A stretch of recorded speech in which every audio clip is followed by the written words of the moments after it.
What happened to the Visigoths?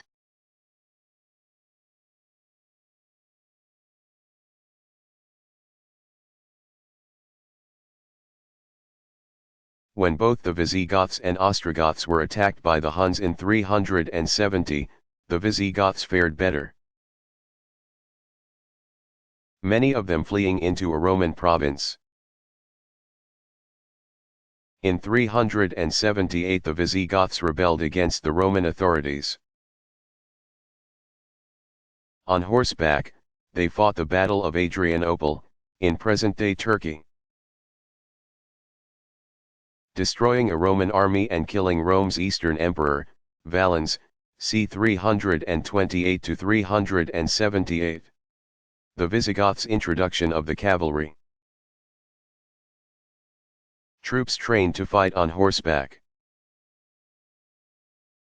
As part of warfare determined European military, social, and political development for the next 1,000 years.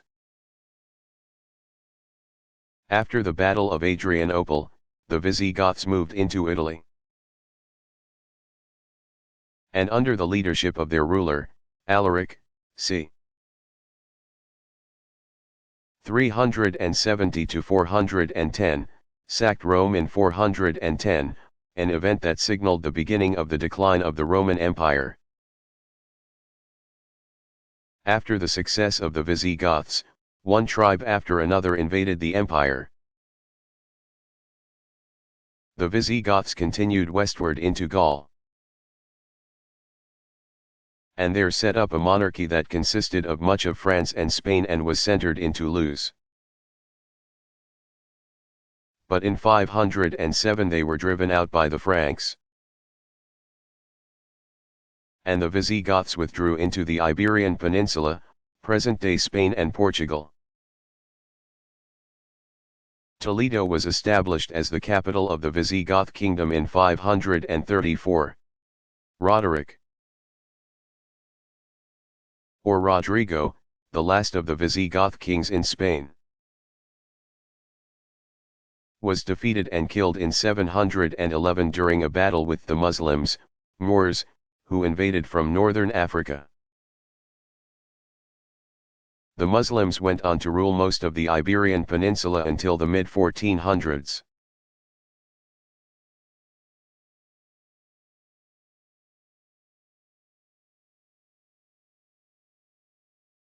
Who were the war hawks?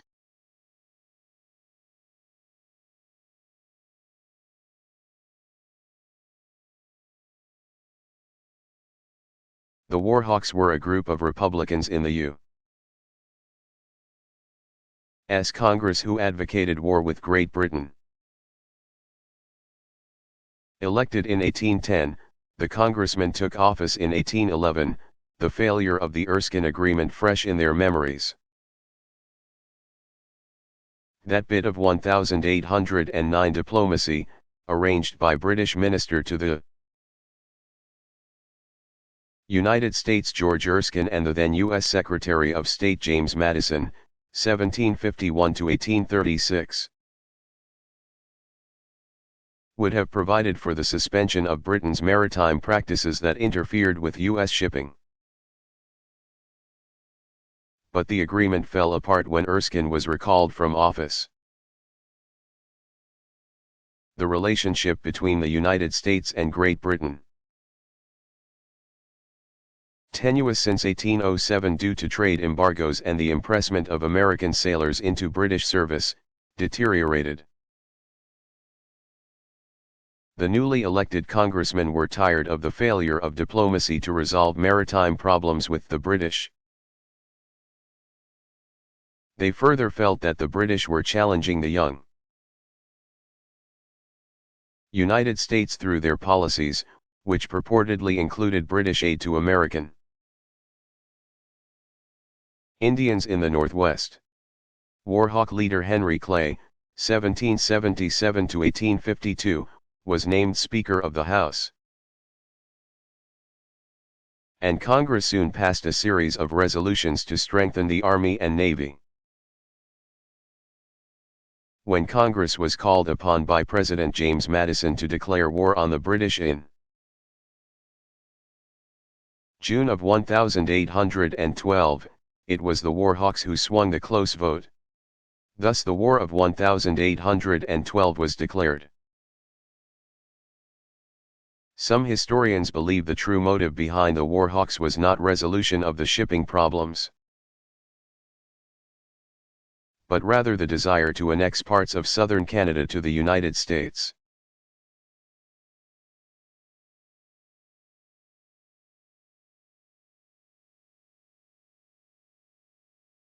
Finally, how can Rwanda rebuild?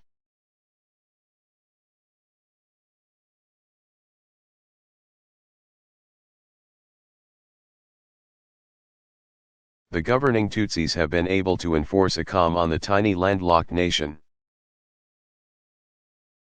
But some believe it is an uneasy calm and wonder how long minority Tutsis can retain control over a country that is 85% Hutu. In Rwanda's efforts to serve justice, its jails and courts remained jammed 10 years after the genocide. And since so many had fled the country and others escaped prosecution, justice could not be served fully. Some legal experts thought that a general amnesty issued by the Rwandan government would help put the nation's problems behind them.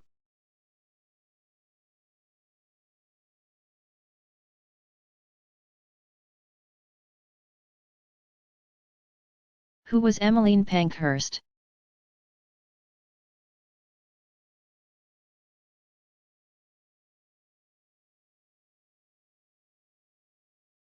Pankhurst, 1858 to 1928, a key figure in the women's suffrage movement,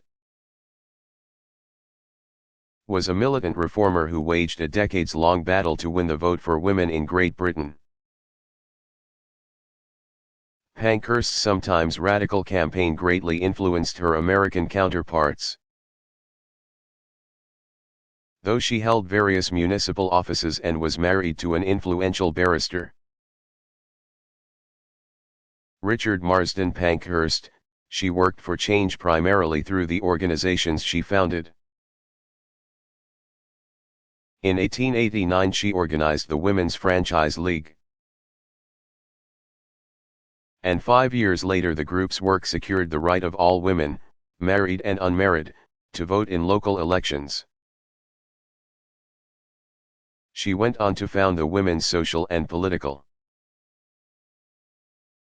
Union in 1903. The union was known for its extreme tactics. The British suffragist movement culminated in 1928 with the passage of the Representation of the People Act, which gave all women the right to vote in elections. Pankhurst died later that year.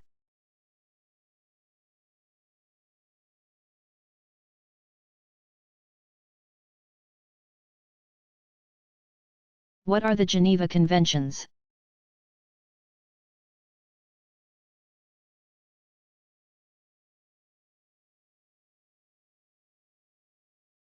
The Geneva Conventions are humanitarian treaties signed by almost all of the approximately 200 nations in the world today. There were 189 signatories as of 2003. The treaties were forged in Geneva, Switzerland, in 1864, 1906, 1929, and 1949. The initial protocols, of 1864, gave rise to the Red Cross. There were 2 amendments, called protocols, in 1977. In their entirety, the Geneva Conventions set standards for how signatory nations are to treat the enemy during war. They cover access to and treatment of battlefield casualties, treatment of prisoners of war, POWs, and the treatment of civilians. The summaries of each convention and protocol are as follows. Convention I. for the amelioration of the condition of the wounded and sick in armed forces in the field. Sets forth the protections for members of the armed forces who become wounded or sick. Convention 2, for the amelioration of the condition of wounded, sick, and shipwrecked members of armed forces at sea. Extends protections to wounded, sick, and shipwrecked members of the naval forces. Convention 3, relative to the treatment of prisoners of war, Geneva. Lists the rights of prisoners of war. Convention 4, relative to the protection of civilian persons in time of war, Geneva. Deals with the protection of the civilian population in times of war. All four conventions were ratified as a whole in 1949. Protocol I. Additional to the Geneva Conventions of August 12, 1949, and relating to the protection of victims of international armed conflicts. Extends protections to victims of wars against racist regimes and wars of self-determination. Protocol II, additional to the Geneva Conventions of August 12, 1949. And relating to the protection of victims of non-international armed conflicts. Extends protections to victims of internal conflicts in which an armed opposition controls enough territory to enable them to carry out sustained military operations. The Geneva Conventions, along with the Hague Conventions, 1899, 1907, comprise much of what is called international humanitarian law, IHL. Because so many nations of the world have ratified both the Geneva Conventions and the Hague Conventions, they are considered customary international law, which means they are binding on all nations.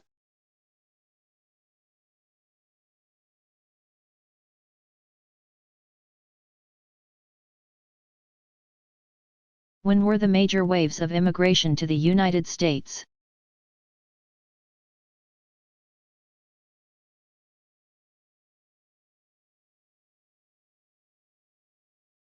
The first wave of immigration was during colonial times, when most new arrivals to North America were from England. But other European countries were represented as well, including France, Germany, Ireland, Italy, the Netherlands, Sweden, and Wales. By 1700, roughly 250,000 people lived in the American colonies. By the beginning of the American Revolution, 1775 to 83,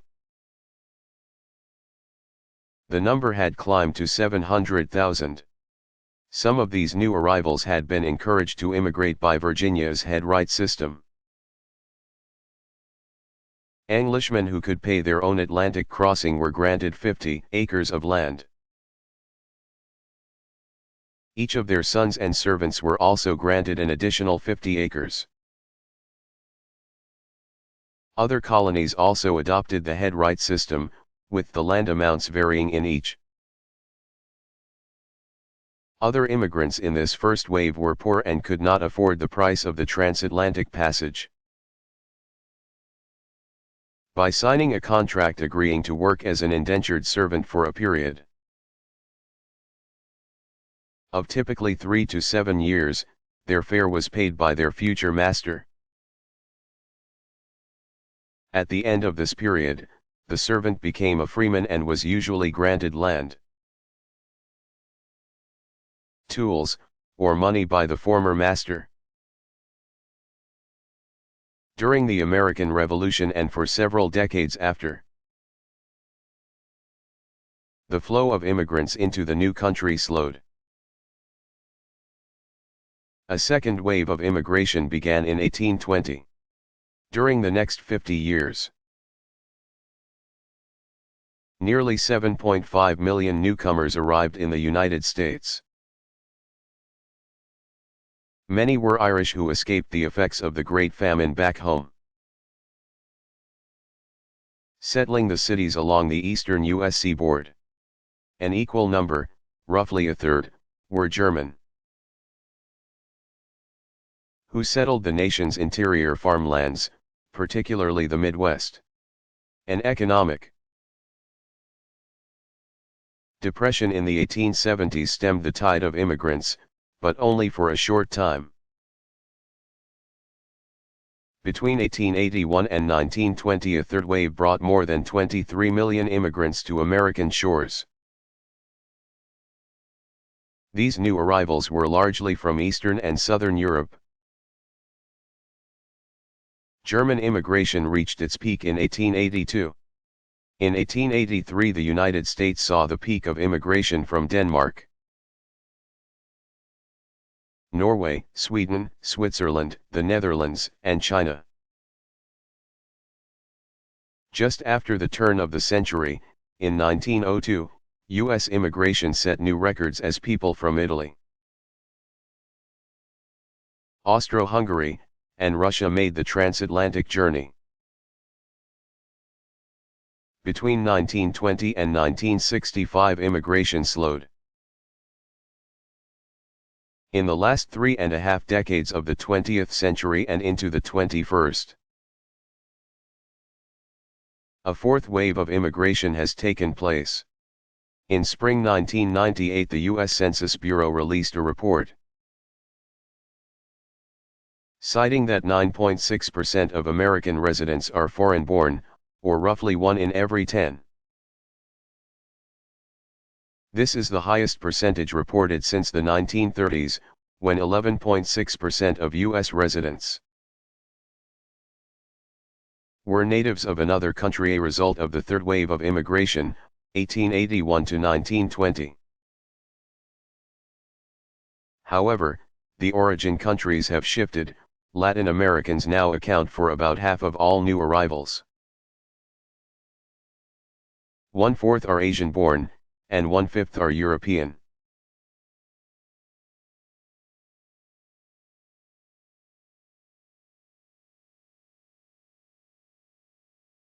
What was the oath of the tennis court?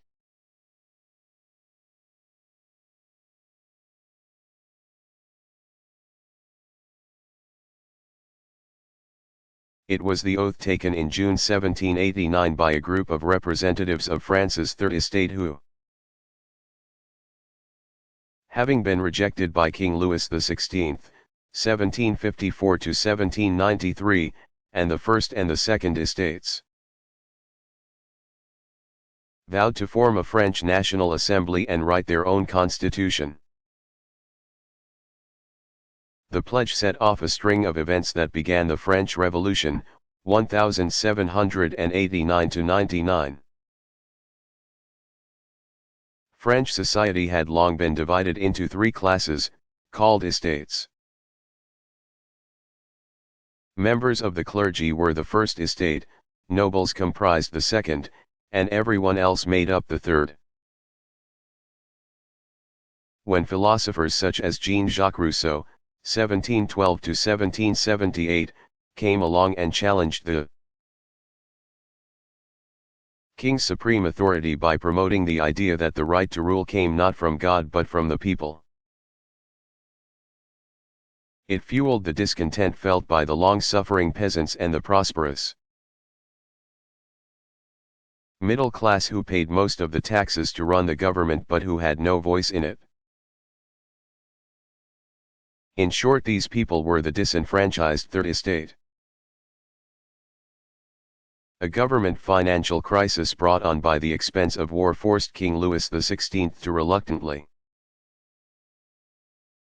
call a meeting of the representatives of all three estates, called the Estates General, which had last convened in 1614. During the May 5, 1789, meeting at Versailles, The Third Estate attempted to seize power from the nobility, the clergy, and the king by insisting that the three estates be combined to form a national assembly in which each member had one vote. Since the Third Estate had as many representatives as the other two combined, the people would at last have a voice. When the attempt failed, the representatives of the Third Estate gathered on a Versailles tennis court, where they vowed to change the government. Louis XVI began assembling troops to break up the meeting. Meantime, an armed resistance movement had begun to organize. The situation came to a head on July 14, 1789, with the storming of the Bastille in Paris.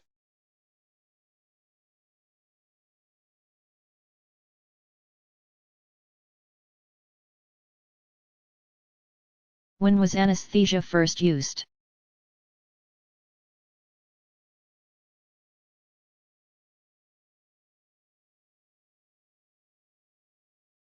The first use, which was the subject of an embittered debate, was determined to have been in 1842, when Georgia physician Crawford Williamson Long, 1815 to 1878, became the first doctor to use ether as an anesthetic. He went on to use ether in 7 more operations before 1846. When he made a public demonstration of anesthesia. Long published his accounts of the experiences in December 1849. But Boston dentist William T. G. Morton, 1819 to 1868, disputed Long's claim to have been first in using anesthesia. Morton had begun experimenting with anesthetics at about the same time as Long. And on October 16, 1846, he had arranged the first hospital operation using ether as an anesthetic. A tumor was removed from the neck of a patient at the Massachusetts General Hospital in Boston. Nevertheless, it is Long who gets credit for being the first doctor to use ether during an operation.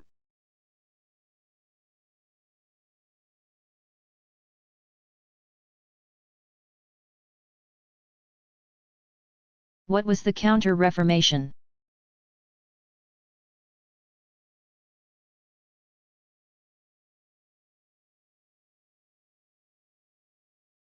Also called the Catholic Reformation, it was the Roman Catholic Church's response to the Protestant Reformation of the 16th century. Some parishioners and members of the Roman Catholic clergy had already been calling for reforms within the Church for more than 2 centuries when in 1517 German monk and theology professor Martin Luther 1483 to 1546, nailed his 95 Theses to the door of the Castle Church at Wittenberg, Saxony, Germany. His theses attacked the doctrines and authority of the Church, sparking the Reformation. The movement's leaders, called Protestants because they protested against the Catholic Church, changed the religious landscape of Europe by creating new Christian churches. But a movement to make changes inside the Catholic Church also began. The turning point came in 1534 when Paul III, 1468 to 1549, became Pope. Realizing that the Church must respond to what it viewed as a religious crisis, Pope Paul convened the Council of Trent, in Italy, which was charged with reviewing all aspects of religious life. The ecumenical group met from 1545 to 1547, 1551 to 1552, and 1562 to 1563. and out of those deliberations emerged the modern Catholic Church. The Counter-Reformation was aided by a group of priests and brothers known as the Jesuits. Members of the Society of Jesus, a religious order of the Roman Catholic Church. The Jesuits were instrumental in spreading the word of the reforms and in promoting a new spirit within the Catholic Church.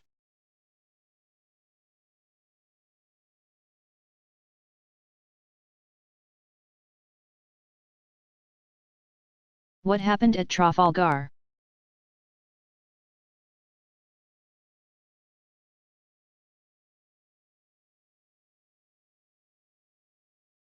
Cape Trafalgar, on the southwest coast of Spain,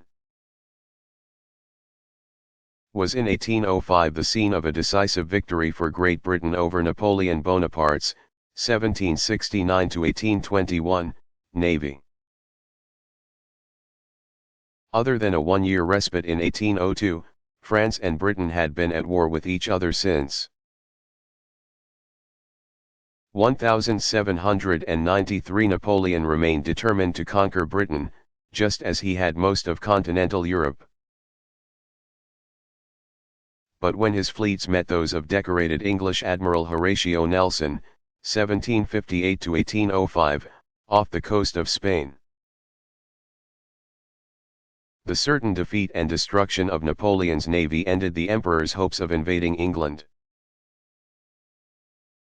The confrontation at Trafalgar was the culmination of a two-year game of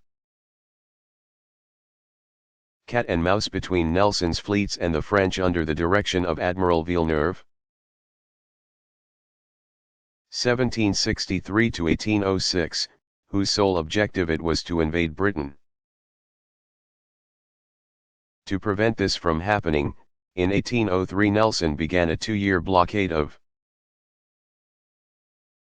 Villeneuve and the French navy at Toulon, France, on the Mediterranean coast.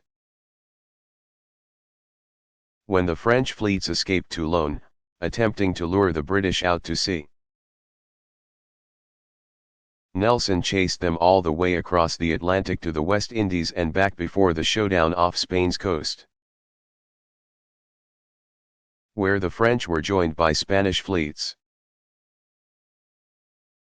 Meantime, the coast of England remained protected by the British Navy, leaving no opportunity for invasion by the French. On October 21, 1805, seeing the enemy sailing out of Trafalgar, Nelson formed his fleet of 28 ships into two columns,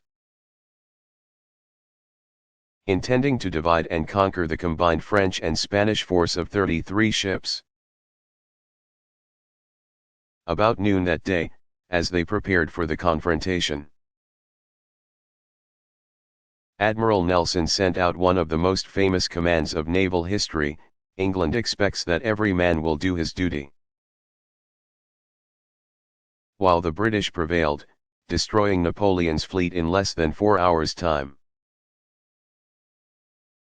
Nelson was fatally wounded by a sharpshooter, and the English Navy hero died just as victory was his.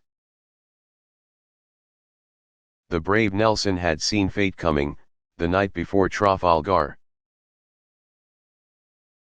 He had revised his will, and just before the battle had begun, he told Captain Henry Blackwood, "God bless you, Blackwood, I shall never speak to you again." Nevertheless, Nelson died knowing that he had won, uttering the still famous words, "Thank God, I have done my duty."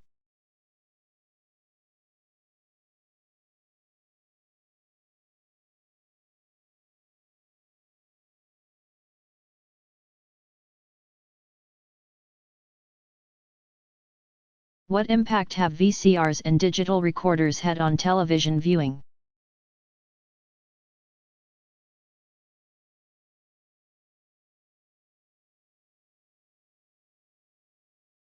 Since VCRs, invented 1975, and the more recent digital recorders such as TiVo give viewers the ability to record television programs and watch them when they choose. A phenomenon known as time shifting has emerged. As Americans watch previously recorded programming, they miss primetime broadcasts. Commentators mused that Americans were losing a sense of community. Gone were the days when office workers would stand around the water cooler to chat about last night's episode of a popular program. Since these recording devices also gave viewers the ability to fast forward through commercials, a practice dubbed zapping, they posed challenges to the advertising industry.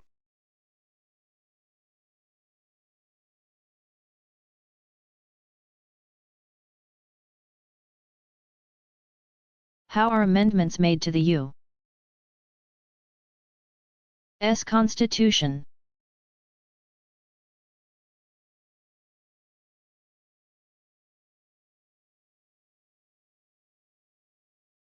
There are two paths that proposed amendments can take to become law. The first path is this: an amendment is proposed in Congress, 2/3 of both houses must then approve it. If they do not, then the proposal ends here, if approved in both houses of the U.S. Congress. The proposed amendment is sent to the legislatures, or conventions, of each state of the Union. 3/4 of all the state legislatures must then approve it. By whatever rules each state legislature uses, once 3/4 of the states approve it, the amendment is made. If 3/4 of the states do not approve it, the amendment fails to become law. The second path is this: the legislatures of 2/3 of the states ask for an amendment to be made to the U.S. Constitution. Congress then calls a convention to propose it. Then the proposed amendment becomes a law when it is ratified by the legislatures in 3/4 of the states. While this path has never been taken, it's an important provision nonetheless, since it allows for a popular state-based proposal to be considered.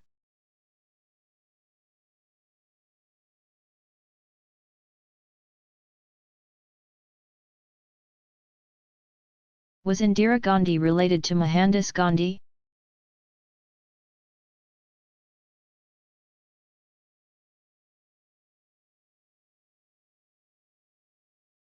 No, the two were not related, except by events. After India achieved independence in 1947, the country's first Prime Minister was Jawaharlal Nehru. 1889 to 1964, who had been a follower of Mohandas Gandhi, 1869 to 1948. The great leader of India's long struggle for autonomy from Great Britain. During his entire tenure, 1947 to 64, as leader of India, Nehru was assisted by his only child, Indira, 1917 to 1984, who in 1942 married a man named Feroz Gandhi of no relation to Mohandas Gandhi. Indira Gandhi took an active role in India's national affairs. After her father died, she went on to become Prime Minister in 1966. However, hers was a troubled tenure. Found guilty of employing illegal election practices, Indira Gandhi was ousted by her political opponents in 1977. Determined to return to power, she was re-elected to Parliament in 1980 and again served as Prime Minister until her death in 1984. She was assassinated by two of her own security guards, Sikhs who were motivated by religious reasons. Her son and successor, Rajiv Gandhi, 1944 to 1991, was also assassinated, in 1991.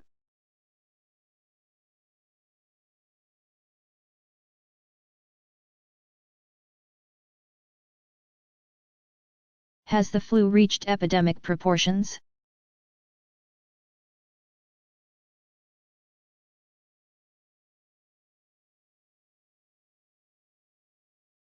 Yes, influenza, also called the grippe, a contagious virus,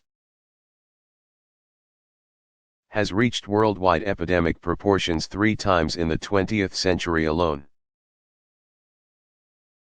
An epidemic occurred in 1918 and lasted into the next year.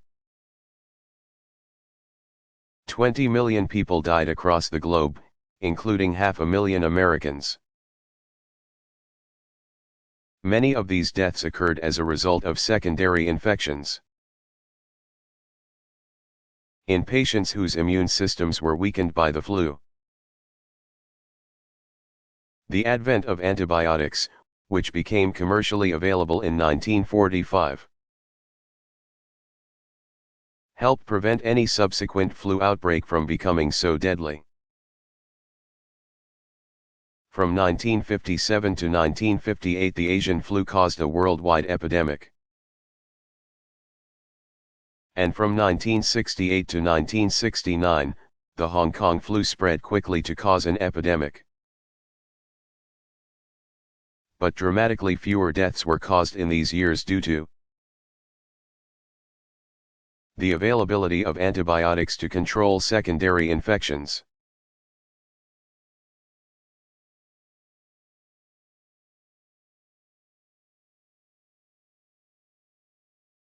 Who were the Wobblies?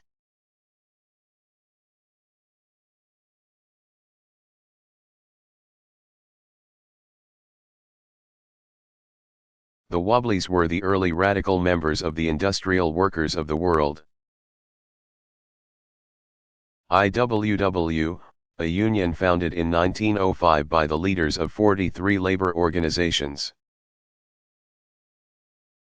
The group pursued short-term goals via strikes and acts of sabotage, as well as the long-term goal of overthrowing capitalism and rebuilding society based on socialist principles. One IWW organizer proclaimed that the final aim is revolution.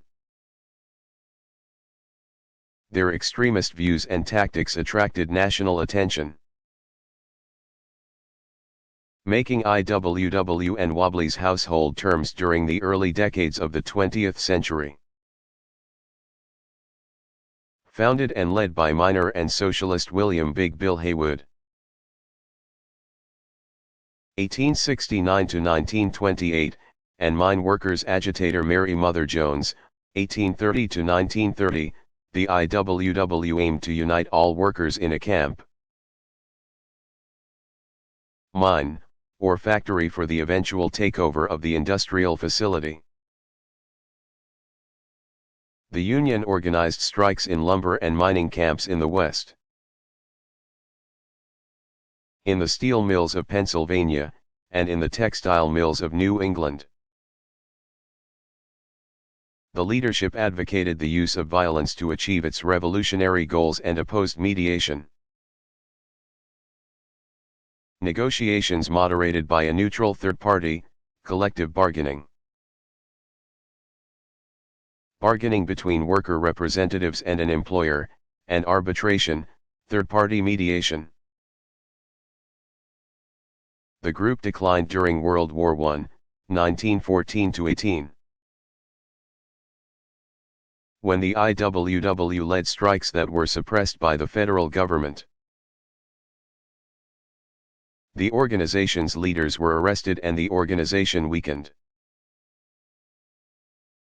Haywood was convicted of sedition, inciting resistance to lawful authority, but managed to escape the country. He died in the Soviet Union, where he was given a hero's burial for his socialist views. The IWW never rose again to the prominent status of its early, controversial days. Many accounts of the group's history cite its demise in the 1920s.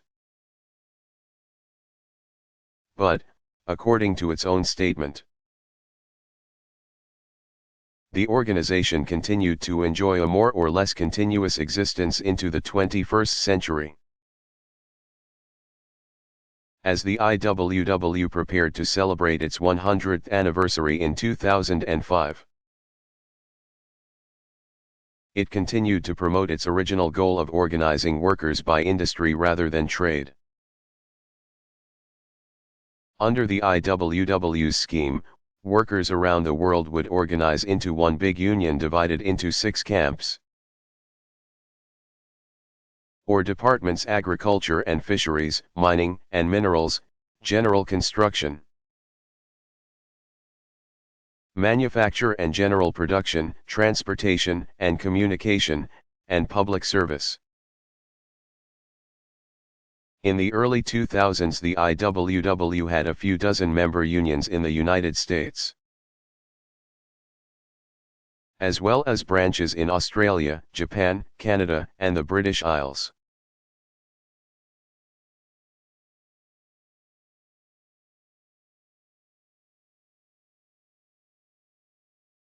Let operation in Afghanistan begin?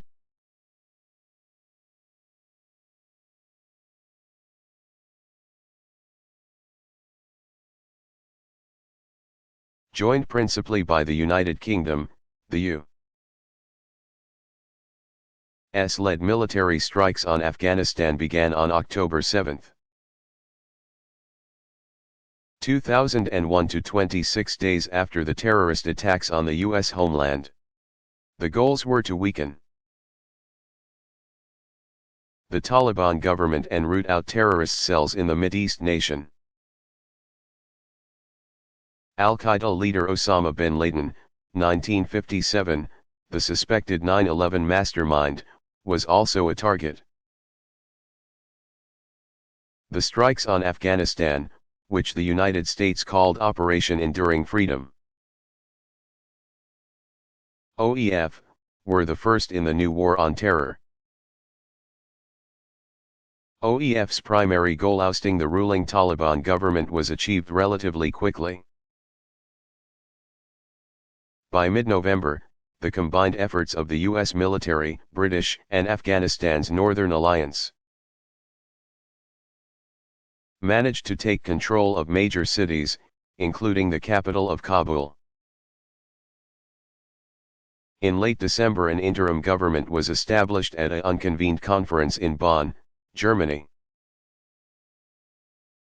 In June 2002, Hamid Karzai, 1957, was overwhelmingly elected as transitional president by the Loya Jirga, the traditional Afghan assembly of ethnic leaders. The transitional government was to run Afghanistan until national elections could be held in 2004. Despite strides in establishing the new government, fighting continued in the rugged mountainous terrain of eastern Afghanistan.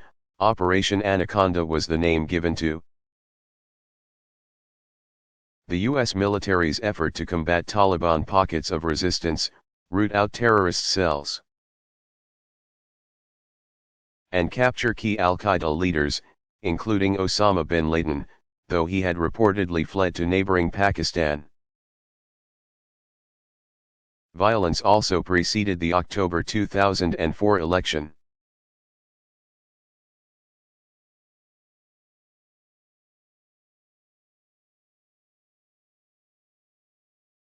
What is the worst flood in history?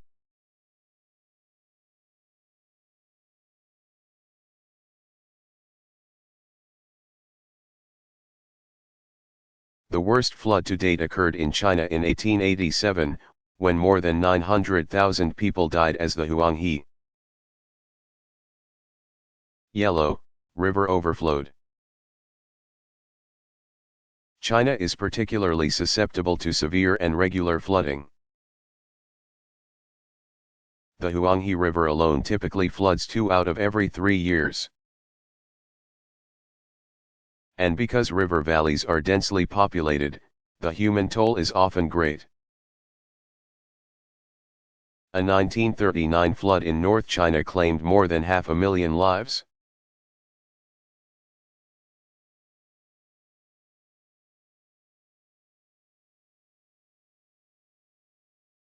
What was the London Protocol?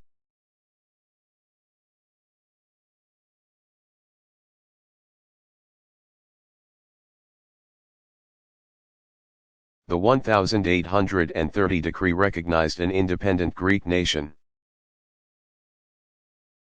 After the 8-year Greek War for Independence, 1821–29. The London Protocol officially ended Ottoman Turk rule of Greece, which had begun almost 400 years earlier. In 1453 the Ottoman Turks conquered Constantinople, present-day Istanbul, Turkey, and they soon moved westward to bring the Greek peninsula under their control as well. By 1456 most of Greece had been absorbed into the Ottoman Empire. Hundreds of years later, in 1770, the Greeks tried to overthrow the Turks and were aided in this effort by Russian Tsarina Catherine the Great, 1729–1796. Whose aim it was to replace Muslim rule with Orthodox Christian rule throughout the Near East. But the effort was unsuccessful. And it was 50 years before the Greeks would rise again to assert their independence. On March 25, 1821, the Greeks, led by the Archbishop of Patras, proclaimed a war of independence against the Turks. Soon, Egypt had thrown its military support behind the Turks. But even the combined force could neither defeat the Greeks nor squelch the revolution. In 1827 Britain, France, and Russia, all sympathetic to the Greek cause, came to their aid. In October of that year a combined fleet of the 3 European powers defeated the Turk and Egyptian fleet in the Battle of Navarino, off the Peloponnese Peninsula. But the deciding moment came when Russia declared war on the Ottoman Empire in 1828. And the Ottoman Turks turned their attention to fighting the Russians. The following year, the Egyptians withdrew from Greece. In March 1830 the London Protocol was signed by Britain, France, and Russia, recognizing an independent Greece. Weary from the fighting, the Ottoman Turks accepted the terms of the proclamation later that year.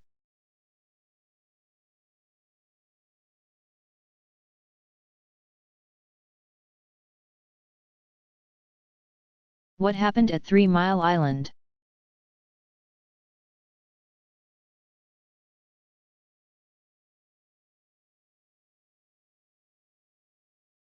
The March 1979 accident, a near meltdown at the nuclear power station at 3 Mile Island,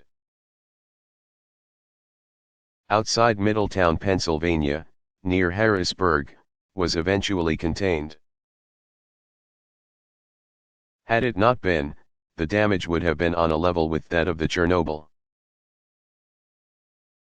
Ukraine, disaster, which happened some 7 years later. Instead, 3 Mile Island served as a wake-up call, reminding the American public and its utility companies of the potential risks involved in nuclear energy. The sequence of events at the nuclear power plant, which is located on an island in the Susquehanna River, was as follows. At 4 a.m. on Wednesday, March 28, an overheated reactor in Unit 2 of the Power plant shut down automatically, as it should have, Metropolitan Edison Company operators. Guided by indicators that led them to believe water pressure was building, and an explosion was therefore imminent.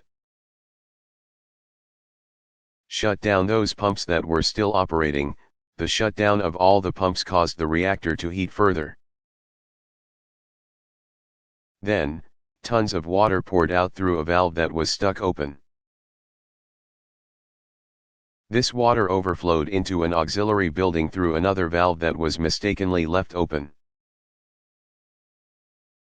This final procedure, which took place at 4:38 a.m., released radioactivity. Since there was no cooling system in operation, the reactor in Unit 2 was damaged. But this was not the end of it. The radiation within the buildings was released into the atmosphere. And at 6:50 a.m. a general emergency was declared. Early that afternoon, the hydrogen being created by the uncovered reactor core accumulated in a containment building and exploded. Since hydrogen continued to be emitted, officials feared another catastrophic explosion. Worse yet, they feared the reactor would become so hot that it would melt down. The effect of a meltdown would be that the superheated material would eat its way through the bottom of the plant and bore through the ground until it hit water, turning the water into high-pressure steam, which would erupt, spewing radioactivity into the air. As technicians worked to manage the crisis, radiation leaked into the atmosphere off and on through Wednesday and Thursday. On Friday, the governor of Pennsylvania ordered an evacuation. Some 144,000 people were moved from the Middletown area. The situation inside the plant remained tenuous as a hydrogen bubble developed and increased in size, again raising fear of explosion. Meantime, public alarm was mounting as the media attempted to monitor the ongoing crisis. Finally, on Sunday, April 1, the plant was visited by President Jimmy Carter, 1924. At about the same time, the hydrogen bubble began to decrease in size, ending the crisis.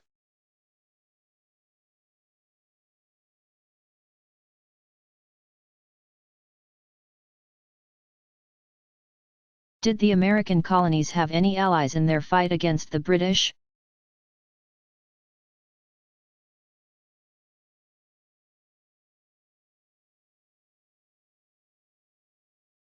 Yes. France, which was, of course, a longtime rival of Great Britain's, was a key ally to the Americans, supplying them with some 90% of their gunpowder.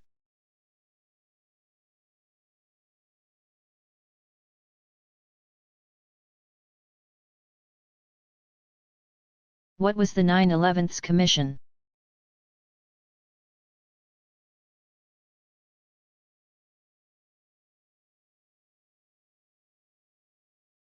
It was the 10-member group created by a congressional act signed by the President. On November 27, 2002, the bipartisan commission, consisting of 5 Republicans and 5 Democrats, was chosen by Congress to look into how the attacks of September 11, 2001, could have happened and how such a tragedy could be avoided in the future. During its investigation, the commissioners and their staff reviewed more than 2.5 million pages of documents, interviewed more than 1,200 people in 10 countries, held 19 days of hearings, and took public testimony from 160 witnesses. The commission wrapped up its work in all due speed, publishing a full report less than 2 years after it received its mandate. The 567-page report chronicles the events of 9/11, looks at the roots and growth of the new terrorism,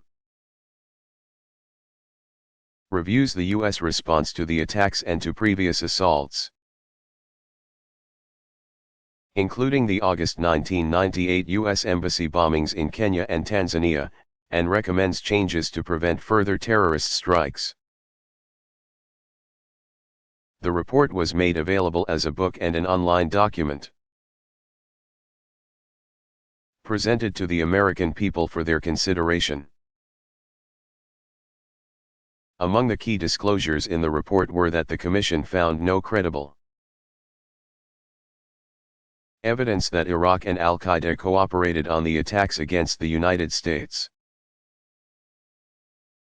That finding was immediately dismissed by the White House in June 2004. The Commission also reported that the original plan for the Al-Qaeda attacks on the U.S. homeland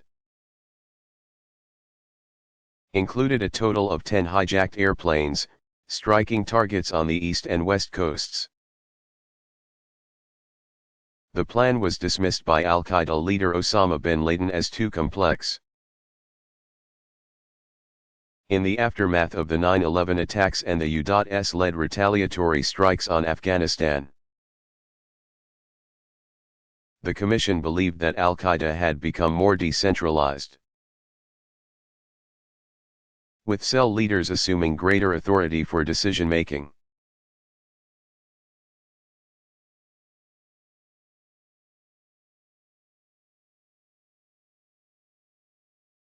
What were the 10 plagues?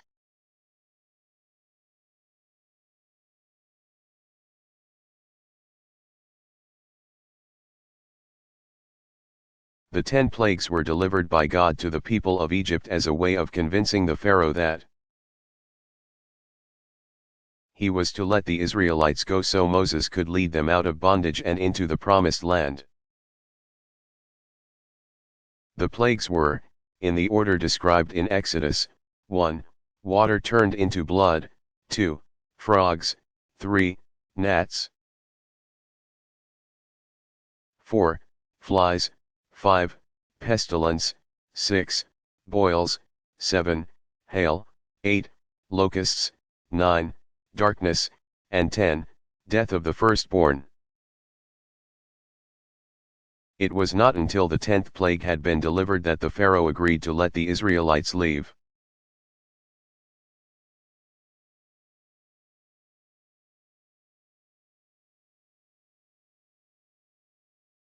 Who invented the thermometer?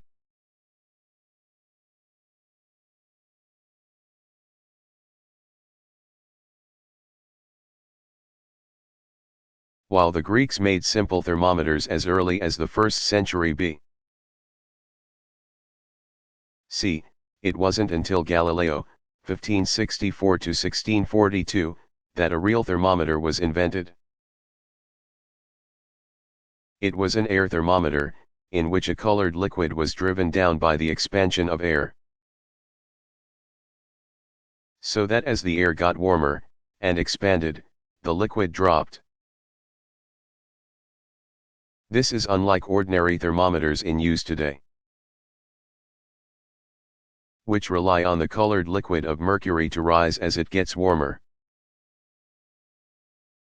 In 1612, Italian physician Sant'Orio, 1561 to 1636, a friend of Galileo, adapted the device to measure the body's change in temperature due to illness. The clinical thermometer wasn't Sant'Orio's only invention.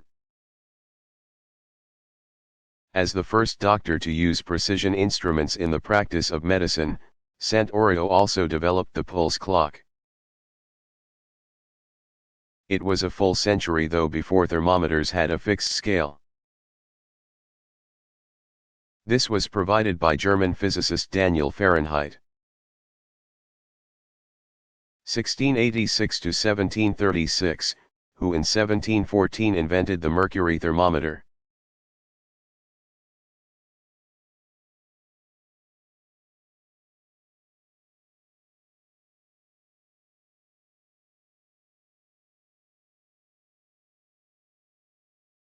What caused the War of 1812?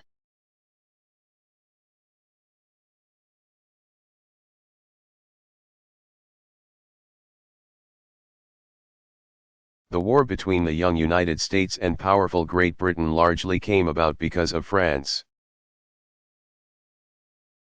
After the French Navy was crushed by the British under Admiral Nelson.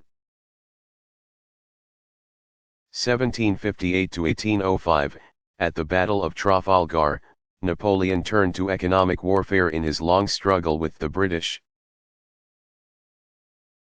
He directed all countries under French control not to trade with Great Britain. Its economy dependent on trade, Britain struck back by imposing a naval blockade on France, which soon interfered with U.S. shipping. Ever since the struggle between the two European powers began in 1793, the United States tried to remain neutral. But the interruption of shipping to and from the continent and the search and seizure of ships posed significant problems to the American export business. In 1807 Great Britain had issued an order in council that required even neutral vessels destined for a continental port to stop first in England. Napoleon countered with the Milan Decree, which stated that any neutral vessel that had submitted to British search be seized. Back in America, the people of New England, the region most dependent on shipping, nevertheless vehemently opposed entering into war with the British.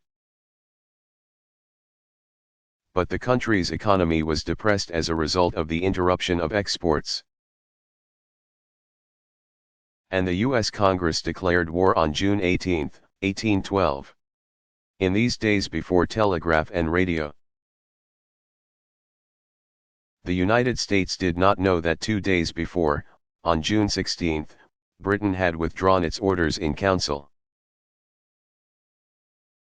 lifting its policy of shipping interference, which had been the chief reason for the war declaration. Thus the two countries engaged in fighting for the next 2.5 years. On December 24, 1814, the Treaty of Ghent officially ended the war. But once again, poor communication led to fighting, 2 weeks after the treaty was signed. Troops in New Orleans, unaware of this event, fought for control over the Mississippi River in the worst battle of the entire conflict. Though both the United States and Great Britain claimed victory in the War of 1812, neither side had gained anything.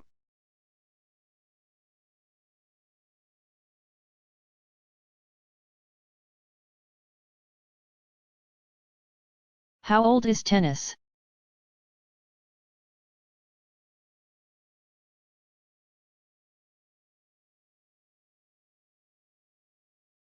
The game is believed to have originated in France, where it was called jeu de paume,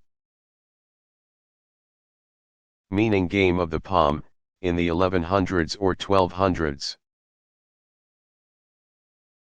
Players hit a small ball back and forth over a net using the palms of their hands. The father of modern tennis is English soldier and sportsman Walter Clopton Wingfield, known as Major Wingfield 1833 to 1912, who in 1873 published a rule book for lawn tennis and in 1874 patented equipment for the game.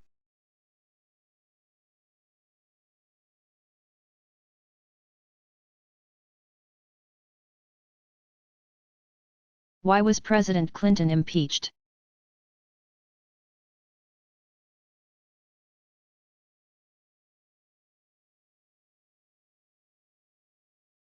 Some believe the proceedings were nothing more than a vast right-wing conspiracy.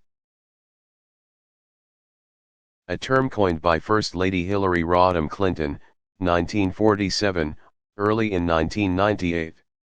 Still, others including enough members of the U.S. House of Representatives to bring 11 counts of impeachment against President Clinton. In December 1998 felt the nation's chief had perjured himself and obstructed justice. Many also believed he had jeopardized the authority of the U.S. presidency. Accused of having an affair with White House intern Monica Lewinsky, President Clinton vehemently denied it. Upon continued investigation, conducted by Special Prosecutor Kenneth Starr's office, the allegations proved to be true. Since the president had been so adamant in his statements to the contrary,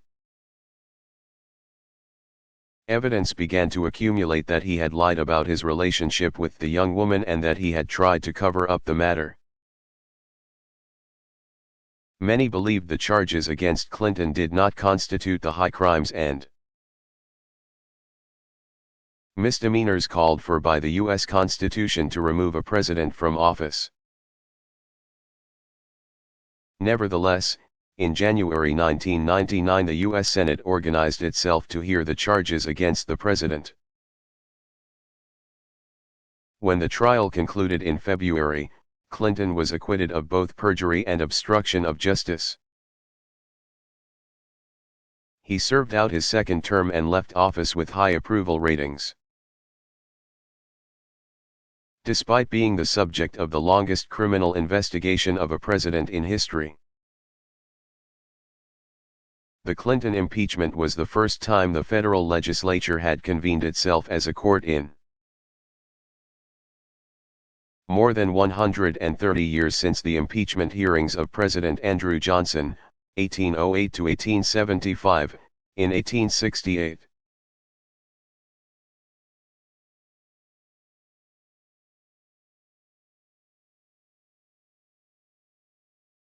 Why was the introduction of plastic important to industry?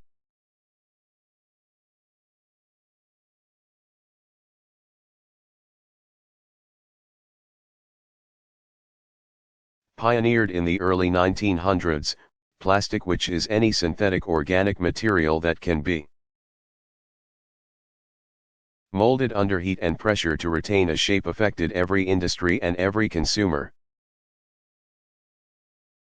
As a malleable material, plastic could quite literally be molded for countless uses, both for the production of goods and as a material in finished goods.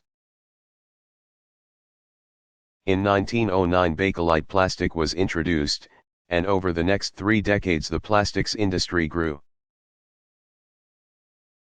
developing acrylic, nylon, polystyrene,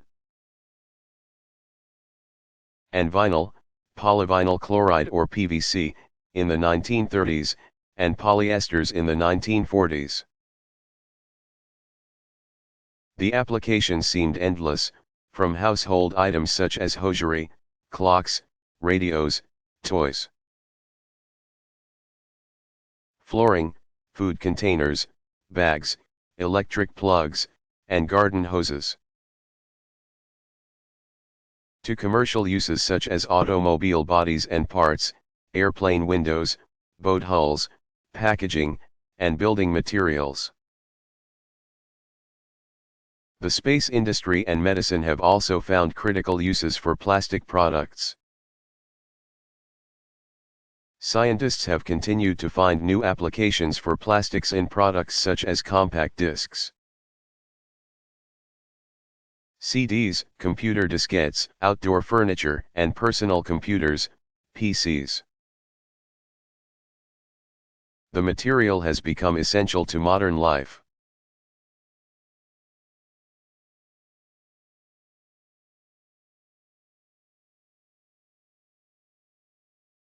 How long did the French Revolution last?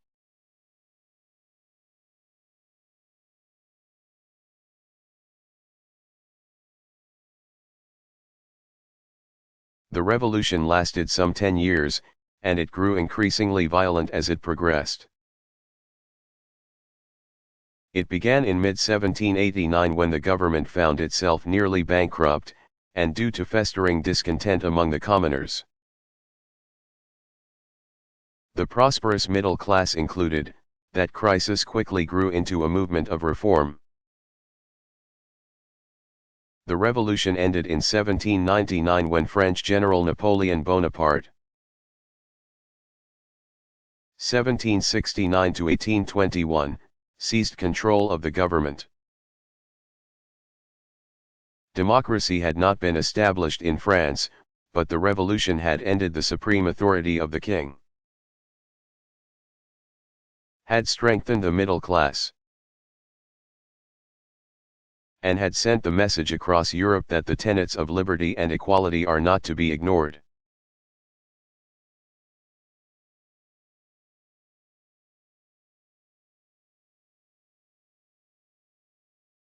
How do the 2004 Southeast Asia tsunamis rank among natural disasters?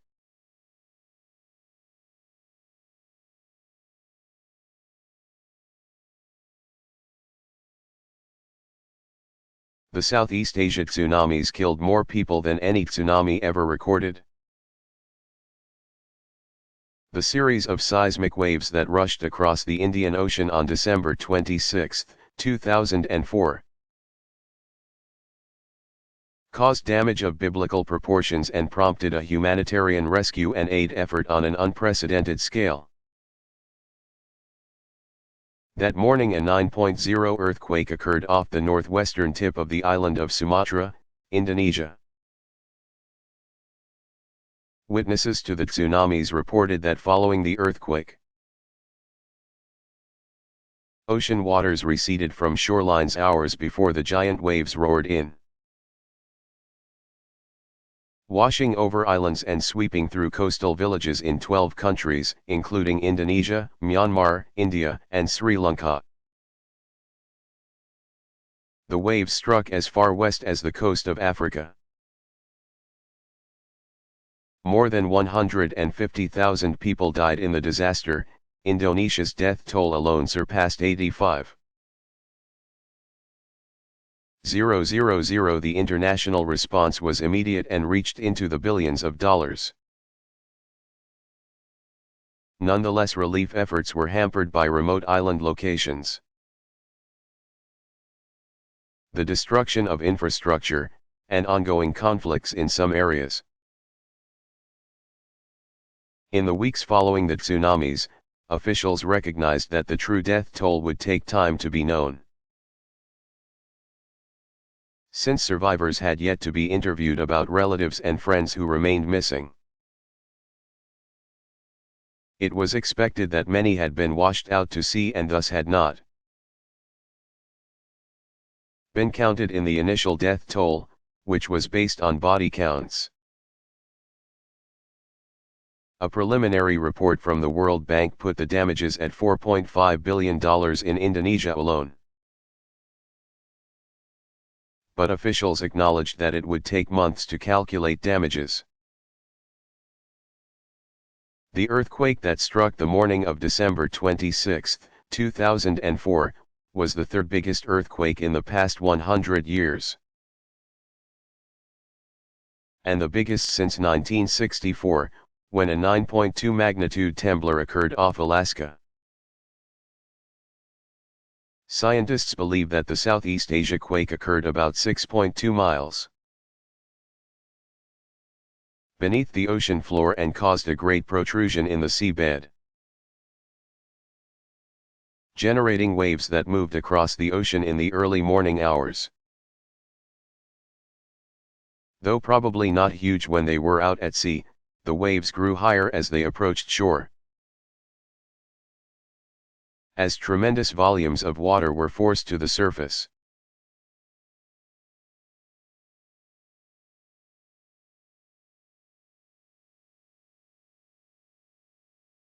Which U.S.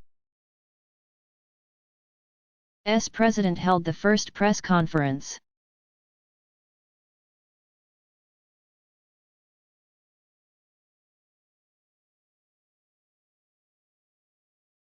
President Woodrow Wilson, 1856 to 1924. Was the first president to routinely assemble the press to answer questions for the public. On March 15, 1913, shortly after his inauguration, he called the first presidential press conference. More than 100 news reporters attended the event. Decades later, President John F. Kennedy, 1917 to 1963,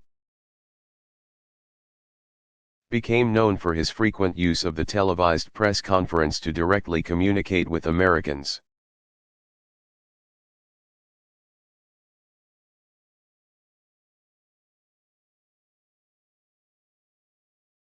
What was the impact of the disaster at Chernobyl?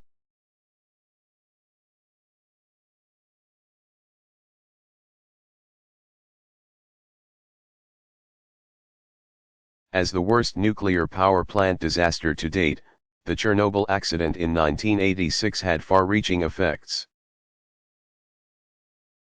Total fallout from the accident eventually reached a level 10 times that of the atomic bomb dropped on Hiroshima. Japan, on August 6, 1945, at the end of World War II, 1939-45. Some 30 firefighters and plant workers died just after the accident. Plants and animals in the immediate area and downwind of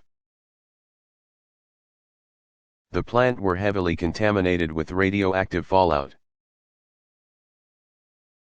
More than 10 years after the accident, food crops still could not be planted in the region. The immediate after-effects were felt in Europe as well. Some Italian vegetables were found to be contaminated. Reindeer meat in Lapland, a region above the Arctic Circle and extending over northern Norway. Sweden, Finland, and Russia, was declared unfit for human consumption, also due to radioactive contamination. And for a time, fresh meat from Eastern Europe was banned by the EC, European Community. After the accident, some experts predicted disastrous long-term effects, estimating that between 6,500 and 45,000 people could die as a result of cancer caused by exposure to radiation.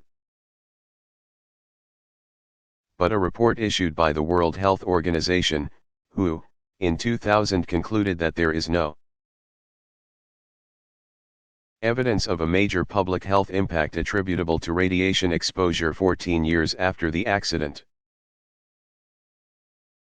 There is no scientific evidence of increases in overall cancer incidence or mortality or in non-malignant disorders that could be related to radiation exposure.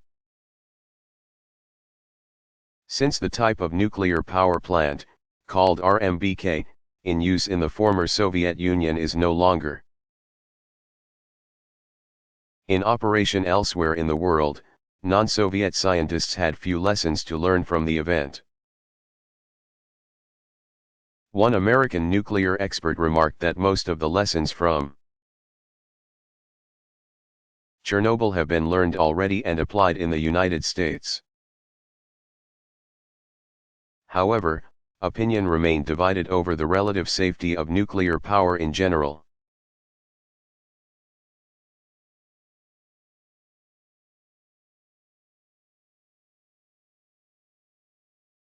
Why is Botticelli's The Birth of Venus famous?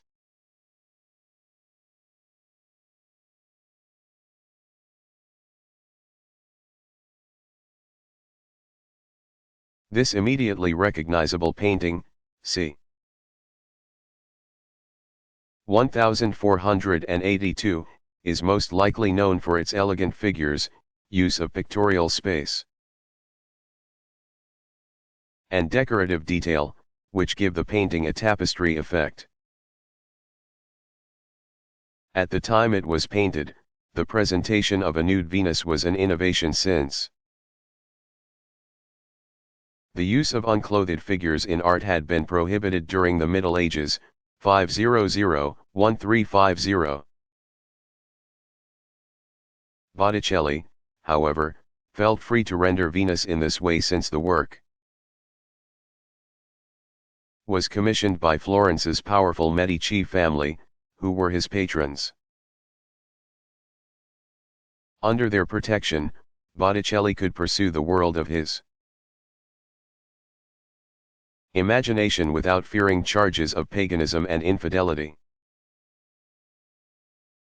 Though the birth of Venus is extremely well known, the Magnificat, 1483. Botticelli's round picture of the Madonna with singing angels, is his most copied work.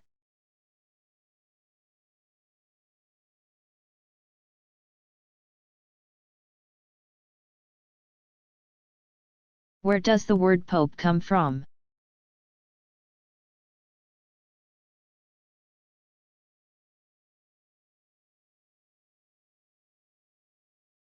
The word Pope is derived from the Greek word papas, meaning papa, father.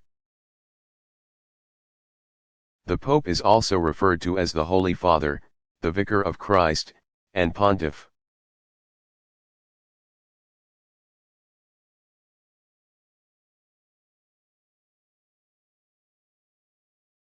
Why was the invention of barbed wire important to Western development?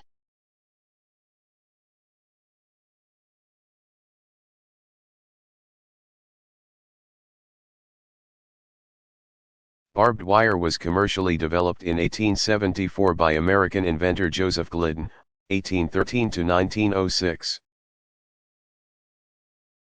Consisting of steel wires that are twisted together to make sharp points resembling thorns. The material was quickly implemented in the West to construct fences. With trees scarce on the Great Plains, farmers had lacked the materials to erect wooden fences. Instead they resorted to planting prickly shrubs as a way of defining their lands and confining livestock.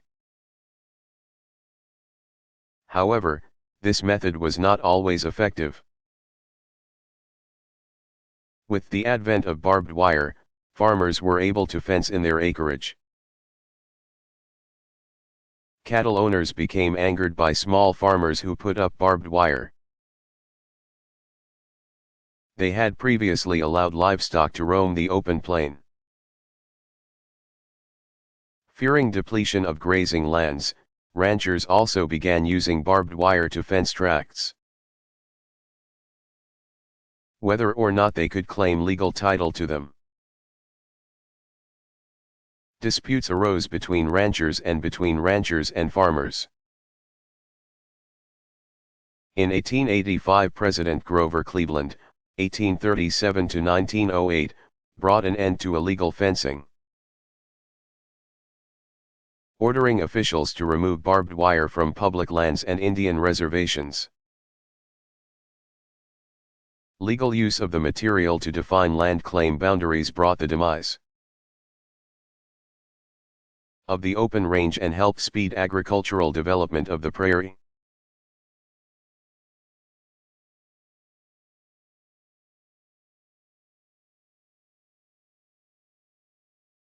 What was the New Deal?